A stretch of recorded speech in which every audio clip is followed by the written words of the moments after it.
Good afternoon, everyone. Welcome to the Engage session about the 2024 total solar eclipse. My name is Dr. Trina Farrell, and I'm honored to be your host today. I am so excited. We are about 46 days away. Can you believe that? 46. So now I'd like you to introduce the team. So I'm going to start with you, Andrea.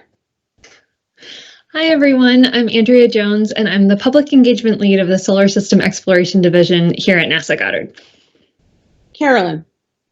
Hi, I'm Carolyn, an Informal Education Specialist at the NASA Heliophysics Education Activation Team here at Goddard. Thank you. And last, and certainly not least, Dr. Michael. Hi, my name is Michael Kirk. I get to be the lead of the Heliophysics Education Activation Team. It's a great team to be in charge of, engaging everything Eclipse, and then I get to do some research in my spare time too. Thank you all so much. What an amazing team. So now I'd like to talk with you about our event today and how it's going to go. So first, we're going to start off by talking about the basics of the eclipse. We'll talk about trainings and products, engagement, safety, and the glasses. We'll talk about things to do near Goddard. Planetary is going to give an update. Earth Science will give an update. And then we're going to... All right, are you guys ready? All right, here we go. Let's get started. And once again, thank you so much, everyone, for taking time out of your busy schedules.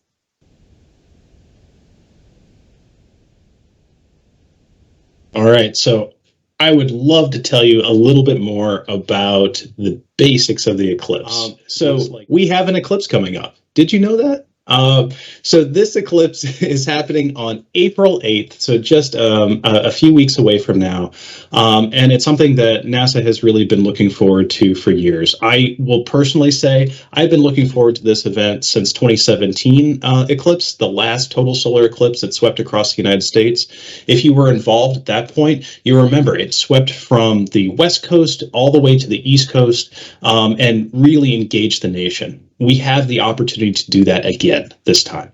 So in April 8th, 2024, the eclipse is going to start off in Mexico and sweep up through the U.S. So this should be, so it's going to sweep up through the U.S. We have a beautiful map of the U.S. Showing this eclipse. So the slide that you should be seeing is this beautiful map with the eclipse path on it. This map was produced by the Goddard Scientific Visualization Studio, and you can see how much of the country is being covered. This map shows you not only where it's going to be, but it's also about all the population centers it's going to hit. It's going to hit major cities all along the path, which means that millions of people will be already in the path of totality. And it's a real opportunity to engage the public and to show people what NASA science is and talk to people about how they can get involved with NASA science and follow NASA going forward. Yeah, the animation that you're seeing now is this animation of the total eclipse, so what it looks like. So this alignment between Earth, Sun, and Moon is the critical piece of what the eclipse is. The moon's shadow is cast onto the Earth and providing a unique view of the Sun. You can see in this view as well that the scale that you often see represented, where the Earth, Moon, and Sun are all lined up, is actually misrepresentative of the true scale. So that's what I really love about that animation, was that you can see this the view of how small the actual shadow is. It's this tiny little dot on the surface of the Sun that's in complete totality, and that's really one reason why eclipses are special. It's only about once every 360 years on average that any one location on the planet is going to see a total eclipse. So that makes it a very special event. So if you can move on to the next slide, to slide 4. Let's see if I can advance this. Doesn't look like I can. So moving on to slide 4, I'll pull up the slides myself so I can talk about it. So NASA priorities for the eclipse are really sixfold. So safety is NASA's #1 priority here. This means that that NASA wants to make sure that people can observe the sun, the solar phenomenon, the eclipse safely, both for eye safety as well as crowd safety. So safety is always our #1 priority. Secondly, broadening participation. We want to make sure that all voices can be heard and that all people are welcome to the eclipse. This means that people who routinely have trouble accessing science for location, you live out in the middle of the countryside, or because of resourcing, you have the ability to access NASA resources and engage with NASA. We'll talk more about what those look like a little on in the presentation. Next, science. This is a tremendous opportunity to do some real science, and I'll talk to you a little bit more specifics next. But science is one of those priorities that always centered NASA's thinking, and that's no difference for this eclipse. We want to engage the public, and we want to actively do science, both in public engagement interactions, science activation, where science actually goes out into the communities, and then citizen science, where people all across the nation can do real NASA science, can participate in NASA science. These are the values that we're bringing into the 2024 eclipse. Next slide. So the science behind the eclipse is always very exciting, and NASA is going to launch, or is launching, several groundbreaking science experiments to follow this eclipse. In general, what we're looking to do is image the sun in a unique way. We're doing that through 2 missions on the NASA's high-flying WB-57 aircraft. This is going to launch into the path of totality. So it's going to take off out of Texas, fly into the path of totality, and chase the eclipse. So it's going to get an extra long solar eclipse. These cameras are outfitted with, or these planes are outfitted with special cameras to image the sun in infrared light as well as polarized light. These are hard to image on the ground because of water vapor and other atmospheric phenomenon, which is why we're using high altitude spacecraft. These projects are led out of University of Hawaii and the SWIRI, Southwest Research Institute, which will have some really incredible results too. You can, of course, go to that QR code if you want to find out more. Next slide, please.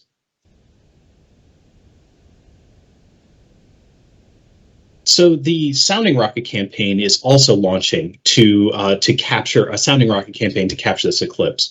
They launched 3 sounding rockets during the annular eclipse out of White Sands, New Mexico, and the sounding rocket campaign is extending to Wallops Island in 2024. There will be 3 different rockets launched, one before the eclipse, one at the peak eclipse, and one out of the eclipse. And all of these rockets are designed with an instrument suite to sample atmospheric conditions on the way up and on the way down through the sounding rocket path, to understand how the eclipse is affecting the Earth's upper atmosphere. So this is through temperature, ionization states, pressure waves, densities, all of those things that change during an eclipse. It's going to have in situ, like in the atmosphere, samples of the changing phenomena before, during, and after the total solar eclipse. Wallops, of course, is not going to see totality, but it's going to get a deep partial eclipse, so we'll be able to measure these phenomena. Next, please. Next slide. Lastly, there are 3 other amazing science efforts that are going on that really capture the excitement of what this eclipse can provide for scientists. One amazing program is called the Listening Party for amateur radio operators. This is a great opportunity if you are a ham radio operator to get involved. Check out the ham sci community. There will be a little bit more on citizen science in a bit. But this party connects ham radio operators into the eclipse science investigations by using the fact that ham radio wavelengths bounce off the underside of the ionosphere. And so by connecting all of these different ham radio operators the team at HamSci is going to actually map the underside of the ionosphere, look at density and gravity waves that are produced by the eclipse, and actually come up with a two-dimensional map of what the eclipse looks like using this clever ionospheric technique. In addition, the Super Darn radars are going to be mobilized in order to also study the eclipse. These are a radar network where we're looking to understand, again, the perturbations, what happens when the sun gets turned off for a second. That's really the exciting part about an eclipse, is we have this natural experiment where we can just flip off the sun for just a few minutes and then flip it back on again.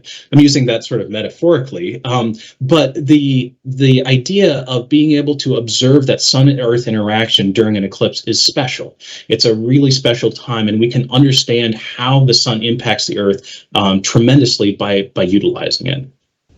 The last science experiment that I wanted to talk about today, also one of my favorites. This one's really exciting. They're going to be using the Goldstone Apple Valley radio telescope to distinguish light signals coming from different portions of the sun. So this is using a radio telescope, a big dish. Normally radio telescopes have a very broad sort of view of the sun. The radio wavelengths are long. It's hard to resolve. You can use an interferometer in order to get higher resolutions, but you're lacking that a key part of the signal. So what this group is going to do is use the fact that this moon is covering up the sun in very incremental ways, very slowly, to get this high resolution view of solar active regions. This could be groundbreaking science. It was one of the results I'm really excited to look at, because they're being very clever on how they're imaging the sun by using the moon as a natural occulter. So this natural occulting disk is really what we're so excited about in heliophysics, to be able to understand the Earth and Earth-Sun interactions, as well as get a new view of the sun's outer atmosphere. And that's the images that you see there, toggling back and forth, is between a prediction of what a supercomputer from the PSI group predicted the solar corona to be, and what it was actually measured. So not only are we able to take groundbreaking measurements of the eclipse, but we're also able to test our models of the solar corona and the solar magnetic fields to be able to validate, to make sure that they're correct and they're correctly operating. So it's a tremendous opportunity for science, and that's why everybody in heliophysics is so excited. Trina? Thank you so much for that, Michael. Michael and Carolyn, can you now talk about trainings, the very important trainings and products that are available? Absolutely. So yeah, the next slide. Perfect. The trainings NASA Heat has put together in order to make sure that you have the right training and skills in order to engage the audiences that are around you.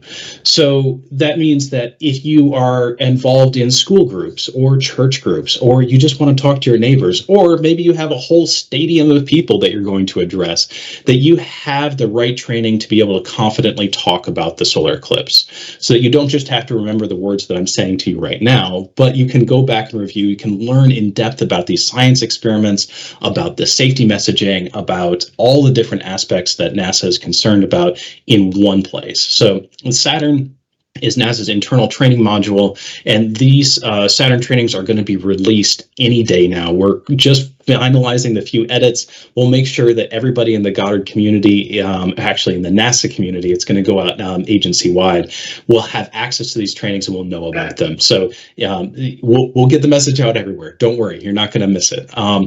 In addition, though, the Saturn training is limited to just Goddard. So we wanted to make sure that everybody else had access to the same training materials. Doing that, we're releasing an editable PowerPoint version of the same materials online. You can go to the NASA Eclipse website and download these. Well, we'll give you the address here in a second, and actually download the material, all of the training slides, for your own purposes. So if you are talking to that church group or school group or stadium of people, you can have images ready to go of the animations for the eclipse, the right talking points, presenter notes, so that it can aid you in presenting. It's over 130 slides long. It's a tremendous resource. We don't expect anybody to present all of it. please don't. It's way too long. But what we wanted to do is provide a grounding resource for everyone. Carolyn, do you want to talk about some of the other opportunities as well? Yes. You should be seeing the engagement activities training slide. So we have some hands-on activities that you can take and run with you to any community. We don't only hand out glasses, but we want to make them stylish and safe. Those are solar viewing glasses you can use even today, not waiting for the day of the eclipse and even afterwards. And then there are also, Michael mentioned about predicted corona. We will have a chalk art, and that will also be synced with some science, solar science that the learners can appreciate. And then there is the pinhole projector that will have the shape of the map, and then it will be great as an indirect viewing method.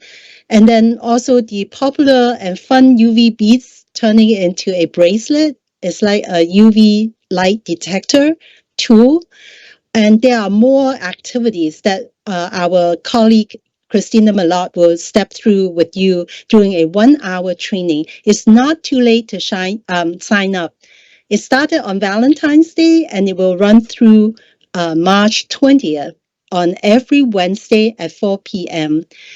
And if you are going into classroom, there are even extension for full classroom lessons. All that is online. And once you have taken the training, you have access to a folder to download the videos of the activities and the full lessons. Back to you, Michael.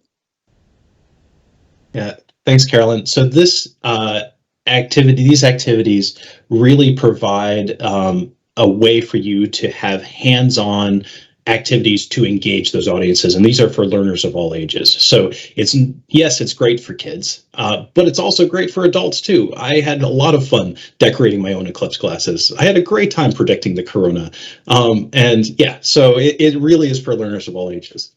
Trina? Thank you so much. Michael, can you please talk a little bit more about engagement and how people can become more engaged? Absolutely. So NASA is going to be engaging folks all across the eclipse path and outside the eclipse path too. What you're seeing now is that NASA solar eclipse map with all of the different locations that NASA will have, or we're calling a sunspot. This is a directed NASA engagement for the eclipse day on April 8th. There are literally all different sizes of events here, from small and more intimate hands-on all the way to entire stadiums full of people. So this is the major way where NASA is reaching out. Beyond that list right there, there will be events on the National Mall. There will be events at Goddard too. So we'll tell you a little bit about that here in a bit. But these events are really driving people to experience NASA science. And that's really what our goals are, is that you can see, you can interact with scientists, you can see new science that is coming out from NASA. You can get a chance to do an activity yourself. And so if you are participating in one of those NASA sunspots, I'd highly recommend you taking the training that Carolyn just talked about, because it will give you an immediate activity that you can do with learners of all ages and have fun doing it, and then connect it to your own science or your own way of engaging. If you want to travel to one of these sunspots, unfortunately, most of the sunspots have closed their volunteer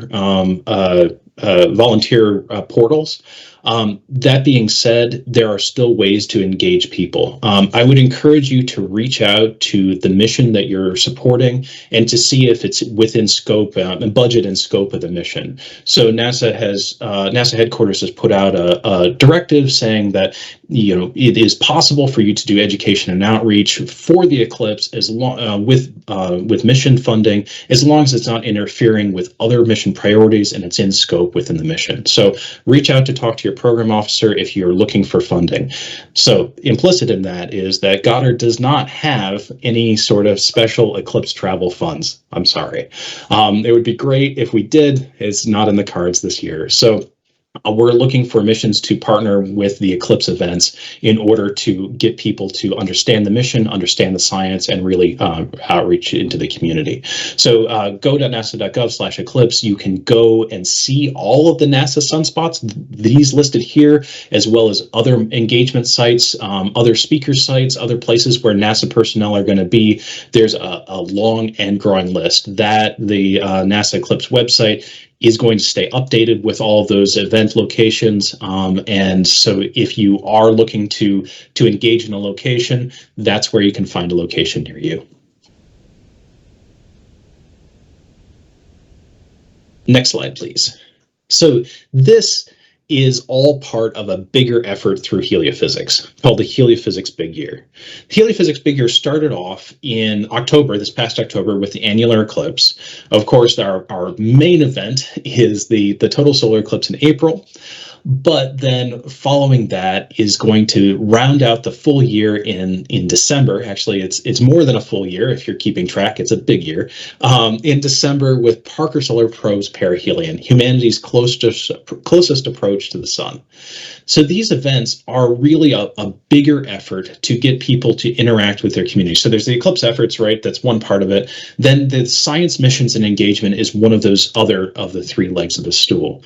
So the science mission and engagement is an important part because it brings NASA out of the laboratory and into the community.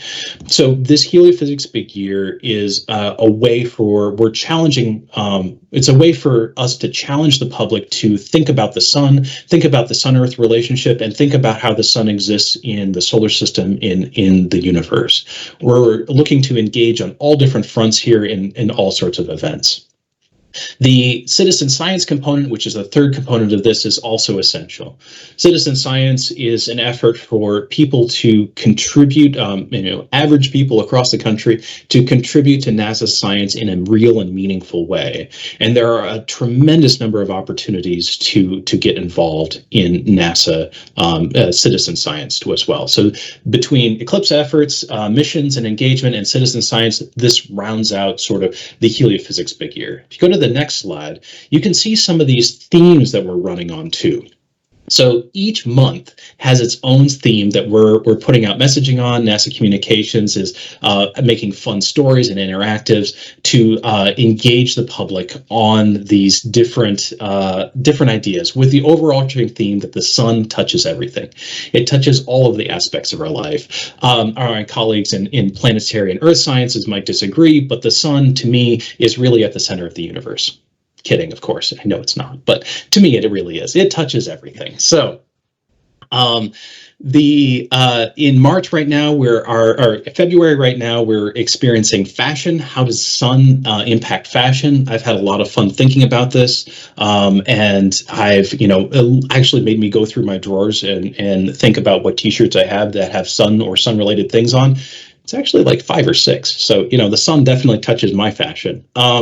In March, experiencing the sun, of course, April is a total solar eclipse. You can see throughout the rest of the year, there are many different avenues for people to get involved thinking about the sun and sun-Earth relationship. Everything from visual arts to performance arts to health. And then in December, it's Parker Solar Probe's perihelion, where we're going to be able to celebrate that closest approach and really embrace the technology and engineering that went into making that happen. Thank you so much. What a busy year. Yeah, it certainly is. I'm exhausted just saying it. So next, can we talk about the all-important factor of safety and our glasses? Oh, yes. Safety is definitely a top priority. And so I have to emphasize this. It doesn't matter if you've heard this before. I have to say it to you again. This is really important. Never look directly at the sun without protective eyewear. And when I say protective eyewear, I mean eyewear that's specifically designed to look directly at the sun, like the eclipse glasses or solar viewing glasses that Trina's holding up. That's not sunglasses, okay? So eclipse glasses are specially certified to be able to block out 99.999% of the sun's light.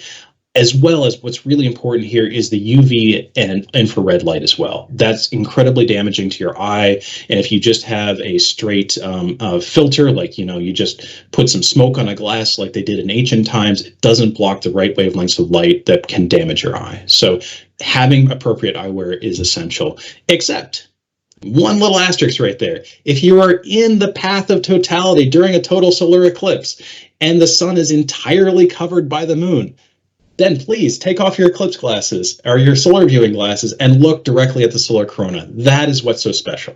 So that is the only time ever that you can look directly at the sun is when you're in totality. Carolyn, do you want to talk about some other viewing methods? Yeah, before the indirect method, Michael, we actually were given some glasses, right? And then all the science divisions received the solar viewing glasses last October. So if you have not already gotten a pair, please go to your division and ask for a pair. I also heard that some people have glasses left over from 2017, never used. Do you think, Michael, that they can use it safely? Yeah, so that's a great question. That's one of the questions I get often. I would encourage people to inspect the glasses, just look at them, make sure that there aren't any pinholes or any sort of damage to the lenses. If they are especially damaged, just throw them away. If you have any sort of question, like, I'm not quite sure, that might be a scratch, just throw them away. Just get rid of them. It's not worth taking the risk. However, if they look good, you've been keeping them in an envelope in your desk just for this occasion, then yes, you can use them. The solar film on there, the Mylar, it has improved a lot from 20 years ago when it was first produced. There was an issue of delaminating and expiring. Now that the technology has improved quite a bit, so if you have glasses from 2017 and they look good, they're in good condition, please use them. Great, thank you, Michael. So if you do not have glasses, or even if you do, during the partial phases of the eclipse here at Goddard, it's fun to use a pinhole projector. You can take any household item like a colander or build a cereal box or cookie box pinhole projector. The one shown on the screen on the right-hand side is a 3D printable US map pinhole projector. You can download the file online and send it here at Goddard Library. They have a 3D printer, or you can download the 2D version on a heavy piece of paper and cut out the shape of the map and punch 2 holes on it, right? Or 3 holes of different shapes. And then you can experiment with it, whether different sizes of the hole, different shapes, and different distance from a ground or a piece of paper will make a difference in the projection of the solar image. It's a physical science project experiment that is included in the training we mentioned a little while ago. And then there are other methods to view the sun, but it's fun. Please make sure you do get out and observe the eclipse on the day. Carolyn and Michael, can I ask you a question? What is ISO? I see it on there. Can you please tell the public what ISO is? Yeah, what does ISO stand for? I forget. The International something. Anyway, it's an international standard for optical certification. That's what you need to know. You're looking for the ISO 12312-2 standard.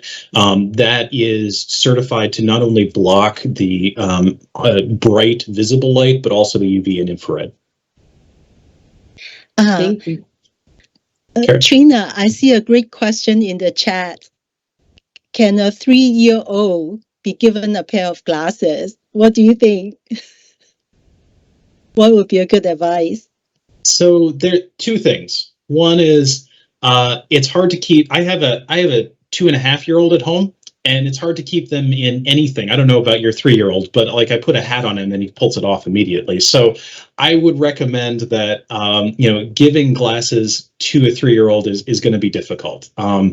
However, if they are interested and curious, we have an activity on the NASA Heat website. We'll talk about that a little bit later on, where you can design, decorate and design your glasses to be put into a paper plate and then literally tie them to a toddler's head. You can punch holes in the side and actually tie them to their head. They won't be able to see anything else, but it will also make sure they keep them safe. If that seems like too much work to get your toddler or 3-year-old into a pair of glasses and tie it onto their head, don't worry about it. Use a pinhole projector, look at shadows on the ground, look at different things on the ground, point out the other ways they can experience the eclipse, and just skip it, because there will be other opportunities for them to see an eclipse. We don't want them to get the wrong idea where, they think they have their glasses on and it's slipping down and they're then trying to look at the sun, because that can be damaging. Since we're on the glasses section, there's another question that came in. What about if I wear glasses? Do I wear my eclipse glasses under or on top of my glasses? Great question. So this is for any optical lens. It can be eyeglasses, it can be a camera, it can be anything. So any lens, including the lens of your eye, the first thing between the sun and the lens needs to be a filter. So it needs to, the sunlight, it hits the filter first. Okay, so that means that if you're wearing glasses, the eclipse glasses go on the outside of your eyeglasses. If you're using a cell phone camera and you want to take a picture of the eclipse glasses go on the outside of the camera, right? I mean, that makes sense, but that's really to be safe. So if you are using any sort of lens, the solar filter needs to be that first line of defense. So the sunlight hits the filter first. There's another question about glasses here. Will NASA offer free solar glasses again this year? So NASA has printed, I want to say how many million, we're well over 1 million glasses. I forget exactly the number we're at, but NASA has distributed glasses to every single NASA center, as well as to other NASA partners as well. So they've been distributed widely. In order to find those glasses, I've talked to your center representative. If you are outside of the immediate NASA ecosystem, another great way is to talk to your local library. NASA is working with the NASA at My Library group, which is part of the STAR library network, that has distributed, I forget how many million, several million glasses. Carolyn, do you remember how many million? 6 million. 6 million, yeah. So your library will have a pair. There's thousands of libraries across the country that have received glasses. Thank you, Michael and Carolyn. Glasses was a popular topic. All right. Next, can you tell me what things are going on around Goddard and the DMV region? Yeah, so we're not going to be in totality at Goddard. I'm sorry. Yeah, not this time. But it is going to be a pretty deep eclipse. So what you see up there is a simulation of what you will see actually at Goddard on April 8th at 3:20 p.m., which is the maximum eclipse at 86% coverage at Goddard. So you'll see a crescent sun, which is pretty cool. That being said, there are a lot of other opportunities. There are ways that you can get involved if you can't travel to totality. Also, side note, if you go to the website down there at the bottom, listed, there's a tool produced by one of NASA partner up at Harvard that you can pick any place around the world and see what the maximum coverage is. So if you want to see the eclipse coverage in Egypt, you could see that. It's not interesting. There's 0 eclipse coverage in Egypt, so that's not great. But if you want to see the eclipse coverage where you are, where your friends and family is, I would encourage you to go to that website and play around with it. It's a really fun tool. Carolyn, what do you know about what's going on at Goddard? I heard there will be an employee viewing event at Goddard. And then also Bowie State University has reached out to Heliophysics Science Division. So they are planning an observation party in their stadium. And then finally, I think in the National Mall, there will be some events with the Smithsonian. Back to you, Michael and Trina. Yeah, Trina, do you know of anything else that's in the Goddard area? Yeah, I think the Visitor Center is going to have an event too. The Goddard Visitor Center. So look for more details about that event. So there's And I think multiple ways that you can become involved. Bowie State University, also just north of Goddard, is hosting a party. There are amateur astronomer groups everywhere are hosting parties. So if nothing else, check out NASA TV. NASA TV will be doing a live broadcast 3 hours during the eclipse day. You can stream it on the NASA website, of course, or on YouTube. And you can see the live coverage from the path of totality, as well as being able to follow along with all the fun coverage. Thank you so much. So, don't forget about the other science divisions. Planetary, how are you? What are you doing to support the eclipse? Yeah, thank you. So the eclipse is such a fabulous time for NASA outreach because there's so much excitement and so much energy. And from Planetary, we're using the moon's moment in the sun to highlight NASA lunar science and exploration while all eyes are on the moon. And there's a lot to talk about. So we have a moon landing today. IM-1 will land on the moon later today. And this is a mission led by a private company that's been contracted by NASA through the Commercial Lunar Payload Services Program, or CLPS. And we have more CLPS landings ahead. We're also returning to the moon with people through the Artemis missions. So Artemis 1 was already a success. It was a wonderful technology demonstration. We're sending people around the moon again through Artemis 2, and we'll have people on the surface, astronauts back on the moon in Artemis 3 and beyond. And we also have some current lunar science and exploration helping prepare for these missions. So NASA's Lunar Reconnaissance Orbiter, for example, is a mission that is helping us find safe and fascinating places to land with our commercial landers and with our astronauts. And this is a mission, among others, that has been really reshaping our understanding of our nearest neighbor in space for decades. We're still analyzing Apollo mission samples and providing context with current missions today. So there's a lot to talk about with our connection with the moon and how the moon is helping us understand the solar system and beyond. So we are highlighting that, and we have a lot of resources to support this. So if you would like to learn more about the moon or the moon's role in the eclipse, or keep observing and learning about the moon with NASA after the eclipse, we have resources on the moon section and on the LRO missions section of science.nasa.gov. If you're at Goddard and you're preparing for eclipse outreach and you want to feature the moon in that, we have some resources on the internal website in the 690 outreach section. And for everyone, we're also planning to collaborate with our Helio and our Earth Science colleagues on some really fun social media for the eclipse. So check out NASA Earth, NASA Moon, NASA Sun, and the NASA Instagram account for some places to follow along with that. But it's really fun wherever we can to have the Earth, Moon, and Sun represented. So thanks for having us here in the Engage session as well. And I encourage you to work with your colleagues across Center to do that for your eclipse outreach if you're doing that, or if you're having an event, to keep all of those three objects in mind. Thank you so much. Last but not least, Earth. Well, Earth, we are supporting the eclipse as well. So, to my Earth Science colleagues, about 2 weeks ago, I sent out an email with resources, so please review that email. We're also putting stuff in our 610 newsletter, so please look at that. And everyone has one of these, or most people, right? So we need you to help us. The Globe Observer app is going to be supporting the eclipse. I want to give a shout out to my Globe Observer team. Thank you so much for all of your hard work. And a special shout out to my lead, Kristen Weaver. She's unable to be here today. She's on vacation.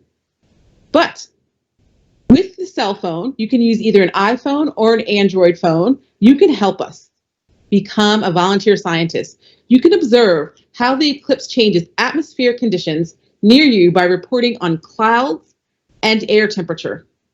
You can report surface conditions that may have an impact on differences in the atmospheric effects in varying locations. Contribute to our citizen science database used by scientists and students to study the effects of eclipses on the atmosphere. You can provide comparison data even if you're not in the path of maximum eclipse. We did this in 2017 and it was very successful. So we are so excited to do this again. So please download the free app. Students, before you download anything on your phone, please get permission from your parents and guardians. But this is a great way to become involved in the eclipse. Other things that we're doing, the Earth to Sky team, they're going to be at the Hot Springs National Park, and they're expecting over 300,000 guests. So they're going to be supporting events there. I have been invited by the Helio Heat team. Thank you so much. I will be supporting them in Texas, so I'm quite excited. So we are getting the Earth science message out there as well. We're almost there, team. We're quite excited about this. Thank you so much. So, Michael and Carolyn, I'm going to turn it back to you, and if you guys can talk about some resources. Yes, number one is to visit the Eclipse webpage that NASA puts out. Everything you want to know about the events by location or dates or the resources. You can download the map, the fact sheets, safety flyer. Some are in English and Spanish, and several posters. Besides Spanish, some resources are soon available in Chinese, Tagalog, Vietnamese, Korean, and Arabic. And hope these resources will help you to engage your communities in your most comfortable languages. We also have one particular, here are some samples. You saw the map quite a few times. The fact sheet and the posters, the second last two items, one is by our own artists in-house, and another one is from Tyler Nordgren that you might be familiar with. All of them are posted online on the Eclipse website. And one last piece I'd like to mention on the next slide is my NASA data. That's a partnership between NASA HEAT, the Heliophysics group, with Earth Science to help learners to explore solar eclipse resources. There are quick engagement activities and mini lessons, interactives, and investigation of solar eclipse phenomena. And they can learn to analyze data from NASA missions, including stereo, SDO, etc. So hopefully these are of use to you. Thank you. Back to you, Trina. Thank you so much for these great resources. Another thing, Carolyn, you mentioned, and I want to emphasize, is that several of these things are in multiple languages. I know for the Globe Observer app, we turn on that app we turn on this app for the eclipse, but it also does we've got other protocols, but we've got it turned on for the eclipse, and it's also in multiple languages, so that's important. So thank you so much, and now we'd like to open it up to questions. So I did see some questions in the chat, so I'm going to go back and team, help me out. We can answer some of these questions. So there was a comment in the chat, and we want to make sure that we address this, that Russellville is in Arkansas and not Alaska. We're going to fix that. So thank you. While we're glad that we've got events like this to help us. Yeah. So we sorry about that. Yeah, it will definitely. Alaska is actually going to just see a very, very little bit of an eclipse. So it's good you're going to be in Arkansas, not Alaska. There's another question. People are wondering, how can they get this slide package mentioned?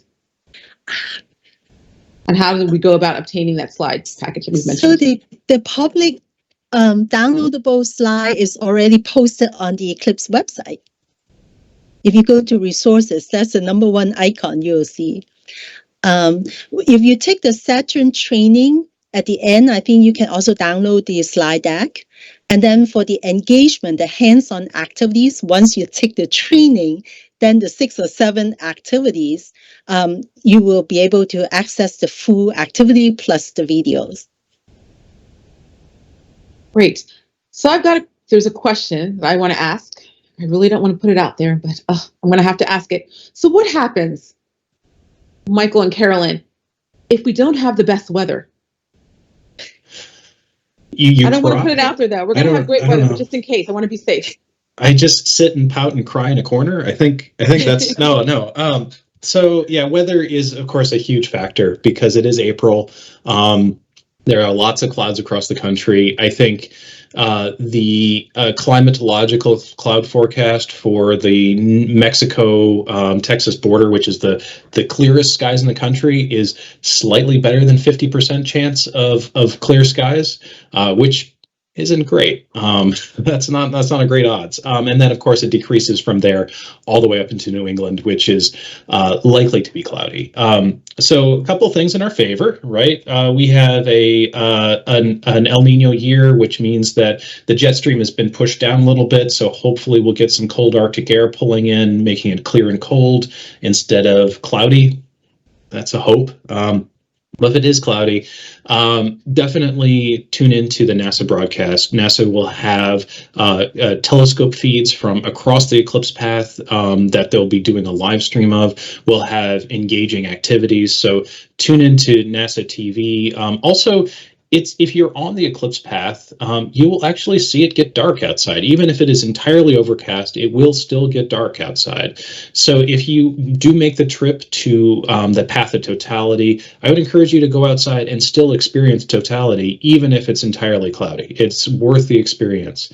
It's not quite the same, but it is still something. I think my biggest recommendation, though, is make it a party. Have some fun with it if you can. Make it an event. Do some activities, because if you don't make it a party or an event, you could be disappointed with the weather. We're not going to put that out there, though. Okay. So, well, and the broadcast, I think, is the best, but social media is another place, like not only from NASA, but I think a lot of people in 2017 just shared their own personal experiences and their own pictures. And, that might be really fun to see how the world, who has been able to come from all over the world, as people do for eclipses, how they're seeing and what they're doing and what they're experiencing, so that you can share with that as well. Good point. And that's another thing. If you have any pictures that you take and people don't mind their faces being seen, if they're minors, we want to be careful, right? But we would love to see your pictures. The four of us would love to see them. But just be careful if they are minors. You can, email us your pictures. But if they are minors, we would need a photo release. So a question came up. Can you please tell us what percentage they'll be able to see in the DC area again?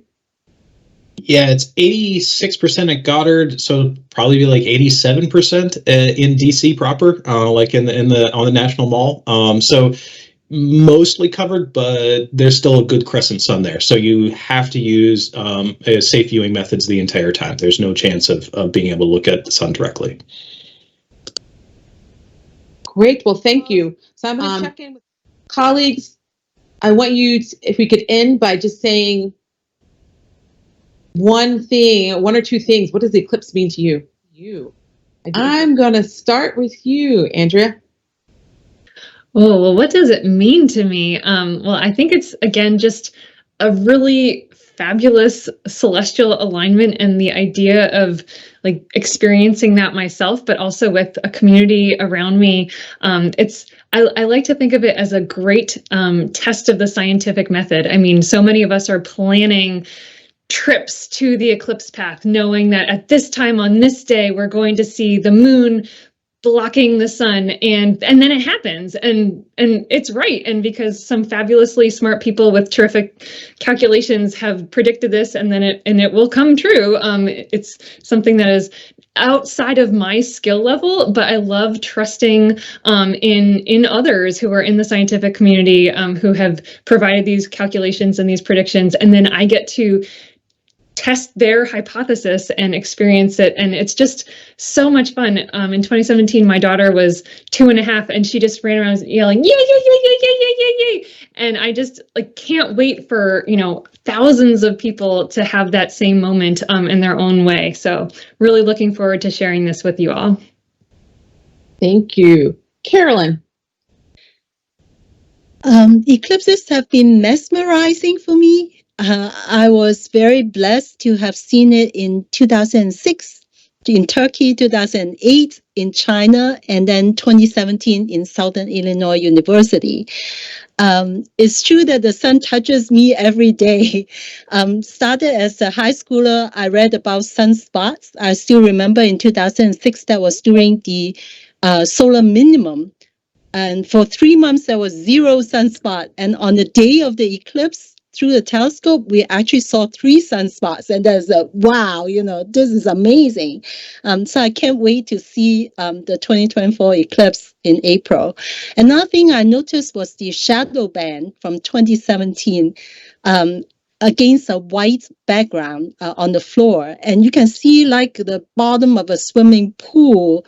It's very interesting when the sun is covered by the moon's shadow, actually shook up the atmosphere and creates certain waves, projected on the ground. So look out for those if you happen to be on the path of totality.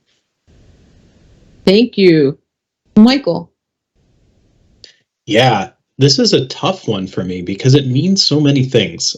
So like it is the two halves of my brain, sort of the artistic and the scientific, sort of fighting each other for the dominance during a totality. So scientifically, oh my gosh, I can actually see the solar corona. This is a thing that I've spent the last 20 years of my life studying. I can see it with my own eyes. And that is terrific. I mean, it is absolutely mind-boggling to be able to see the actual shape of the magnetic fields of the sun coming out. You can observe the shape of magnetic fields. Like, just thinking about that sort of boggles my mind.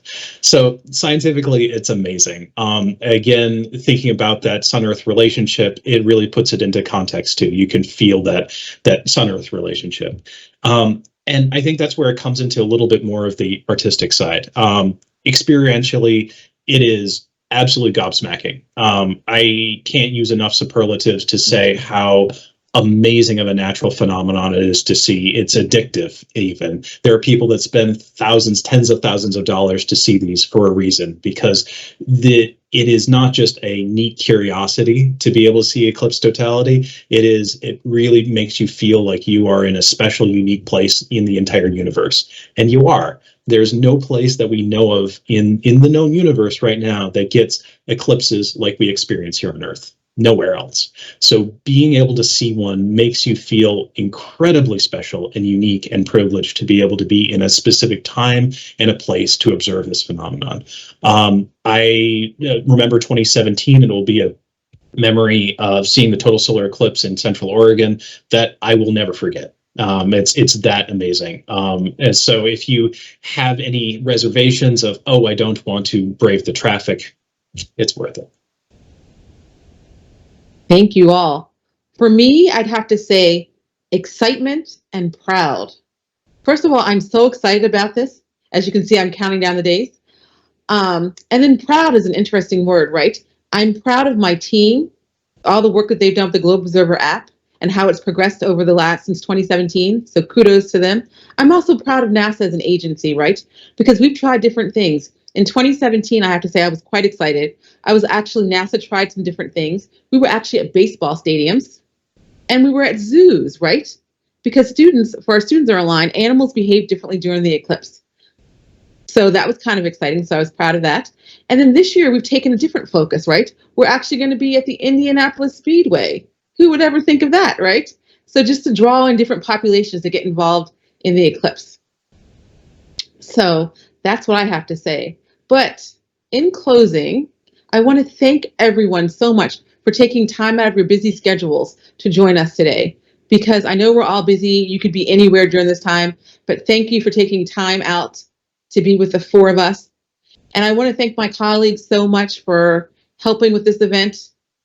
Thank you for giving me new knowledge about the eclipse. And I want to give a special shout out again to Travis and to Bree for all of your support again. So once again, everybody, thank you so much and get excited. We're only a few days away. Thanks so much, everyone. Stay safe and thank you again. Have a great day. Thank Bye. you. Thank you.